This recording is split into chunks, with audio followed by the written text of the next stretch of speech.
Halo teman-teman, perkenalkan namaku Ahmad Syihoni dari kelas A4 Latsar CPNS B3 Malang, golongan 2 angkatan 3. Teman-teman tentu tidak asing dengan istilah anti korupsi, bukan?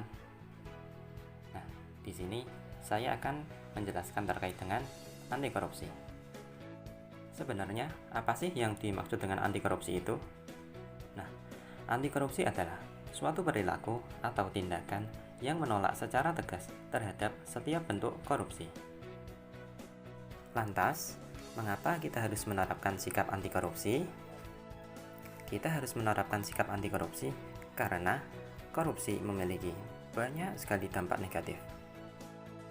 Dampak korupsi terbagi dalam 4 bagian, yaitu dampak korupsi pada bidang ekonomi, bidang lingkungan sosial dan kemasyarakatan, bidang kesehatan, dan bidang hukum dan pemerintahan. Dampak korupsi pada bidang ekonomi. Yang pertama, ketidakseimbangan finansial negara. Yang kedua, pertumbuhan ekonomi terhambat. Ketiga, pendapatan pajak negara berkurang. 4. Ancaman inflasi. 5. Penurunan kualitas barang dan jasa. Dan yang terakhir, meningkatnya utang negara. Dampak korupsi pada bidang lingkungan sosial dan kemasyarakatan. Yang pertama, mengganggu stabilitas umum. Yang kedua, menambah kemiskinan. Dan yang ketiga, terbatasnya akses. Dampak korupsi pada bidang kesehatan. Yang pertama, banyaknya penyakit yang sulit tertangani.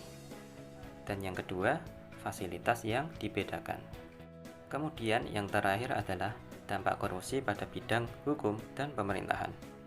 Yang pertama, kepercayaan masyarakat kepada pemerintah akan berkurang. 2. Money politik yang tinggi. Dan yang ketiga, hukum yang tidak adil. Untuk menghilangkan dampak-dampak korupsi tersebut, diperlukan suatu langkah-langkah untuk mencegah terjadinya praktek korupsi. Pencegahan korupsi dapat dilakukan dengan 2 langkah. Yang pertama, perbaikan sistem, dan yang kedua, perbaikan manusia atau SDM. Perbaikan sistem dapat dilakukan dengan cara yang pertama, memperbaiki peraturan perundang-undangan. Yang kedua, reformasi birokrasi. Yang ketiga, menegakkan etika profesi dan tata tertib lembaga. Dan yang keempat, penerapan prinsip good governance. Pencegahan korupsi melalui perbaikan SDM dapat dilakukan dengan cara yang pertama, memperbaiki moral. Yang kedua, meningkatkan kesadaran hukum. Yang ketiga, mengentaskan kemiskinan.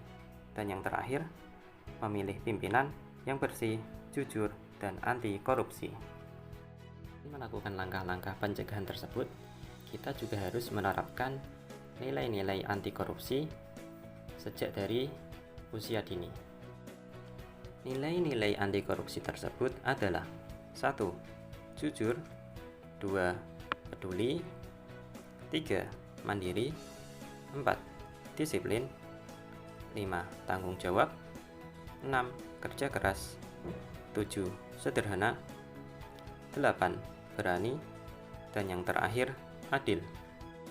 Dengan menerapkan nilai-nilai anti korupsi tersebut, diharapkan kita akan menjadi generasi yang bebas dari korupsi. Sekian, terima kasih. Wassalamualaikum warahmatullahi wabarakatuh.